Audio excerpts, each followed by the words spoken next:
जय श्री कृष्ण। दोस्तों मुझे बहुत से लोग पूछते हैं कि हम लोग अपने बुरे समय से बाहर नहीं आ पा रहे, इसके लिए क्या करना है। नो डाउट समय अच्छा हो या बुरा उसकी एक खासियत है, आज या कल वो गुजर ही जाता है, परंतु बुरे समय की भी एक खासियत जरूर होती है कि वो हम सबको एक लेसन, एक सीख देकर जाता है जो आगे चलकर हमारी जिंदगी में काम भी आती है। इसीलिए शायद भगवान हम सबको बुरा समय देते हैं। आज कोरोना से हमने सीख ली है कि हमारे देश को अपने पैरों पर खड़े होने की आवश्यकता है। चाइना पर हमें डिपेंड नहीं होना चाहिए। और व्यक्तिगत स्तर पर बात करूं तो हम सबके पास सेविंग जरूर होनी चाहिए। तो अब बात करते हैं हम लोग अपनी समस्याओं से बाहर क्यों नहीं आ पाते। इसको समझाने के लिए आपको एक बहुत ही इंटरेस्टिंग प्रयोग के बारे में बताता हूँ। ये प्रयोग से आप जानोगे कि हम लोग अक्सर क्या गलती करते हैं। ये गलती मैंने भी अपनी जिंदगी में की थी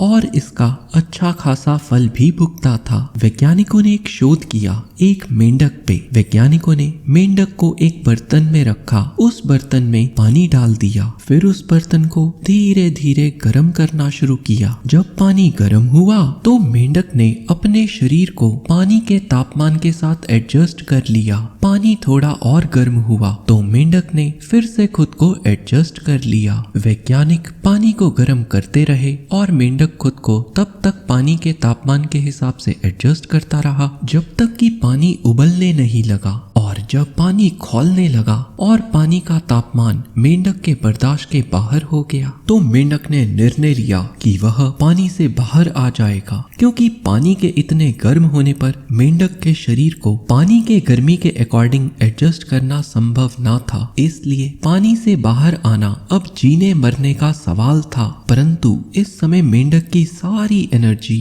अपने शरीर को पानी के टेम्परेचर के साथ एडजस्ट करने में लग चुकी थी और अब मेंढक के पास इतनी ताकत बची ही नहीं थी कि वो कूदकर बाहर आ सके। थोड़ी देर तक मेंढक कोशिश करता रहा और उसके बाद वो गर्मी की वजह से वहीं खत्म हो गया। अब मेरा आपसे एक सवाल है, मेंढक को किसने मारा? हो सकता है बहुत से लोग कहें कि मेंढक को उबलते हुए पानी ने मारा, परंतु ये पूरा सत्य नहीं है, बल्कि मेंढक मरा समय पर सही निर्णय ना लेने के कारण। निसंदेह हम सभी को हालातों और लोगों के साथ एडजस्ट करना पड़ता है, परंतु परिस्थिति के हिसाब से ये हम लोगों को ही देखना होगा कब एडजस्ट करना है और कब कूदकर बाहर आना है। याद रखिए, जो लोग समय पर सही निर्णय नहीं लेते, जिंदगी उनके लिए खुद ही निर्णय ले लेती है। श्री कृष्ण की भी यही सीख है, ना किसी के साथ बुरा करो और ना बुरा सहो। तो अब आते हैं दूसरे नियम पर। एक बार स्कूल से घर आकर माँ से एक बच्चे ने कहा, माँ मेरे को कुछ भी समझ नहीं आता, मैं क्या करूँ और क्या ना करूँ। छोटा लड़का बोला, मेरी जिंदगी जहन्नुम हो गई है, जीवन में कुछ रस ही नहीं रहा। मेरी एक समस्या समाप्त होती है तो दूसरी शुरू हो जाती है, ऊपर से पढ़ाई का इतना बोझ।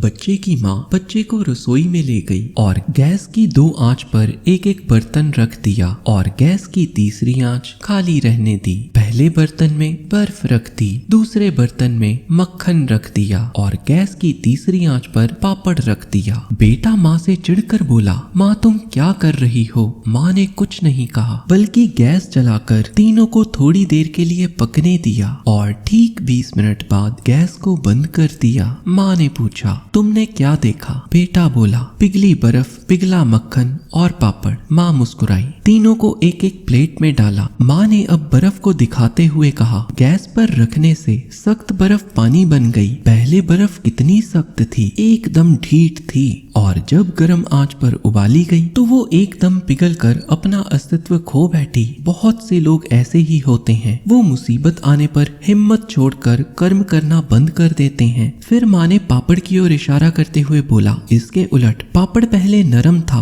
आंच पर ये सख्त हो गया, और अब इस मक्खन को देखो, ये मक्खन अब घी बन गया और अब इसमें कितनी अच्छी सुगंध आ रही है। माँ ने बताया, बर्फ तामसिक व्यक्ति का प्रतीक है, जो आज अर्थात मुश्किल पड़ने पर नर्म पड़ गया, घबरा गया, डिप्रेशन में आकर अपना अस्तित्व ही खो बैठा। पापड़ प्रतीक है राजसिक व्यक्ति का, जो मुसीबत आने पर कठोर अर्थात क्रोध में आ गया या कहो चिढ़ सा गया। और मक्खन प्रतीक है सात्विक व्यक्ति का, जो मुसीबत पड़ने पर निखर कर सामने आया, जिसके लिए मुसीबत भी एक अवसर बन गई। हम सभी में ये तीनों गुण हैं। मुसीबत भी सभी पर पड़ती है, पर प्रतिक्रिया देना हमारे हाथ में ही है। तो मुसीबत में अवसर देखने का प्रयास करें, सात्विक मक्खन की तरह। श्रीमद् भगवद गीता के 14वें अध्याय के 10वें श्लोक में श्री कृष्ण बताते हैं, सतोगुण बढ़ने पर रजोगुण और तमोगुण दब जाते हैं। हरे कृष्णा।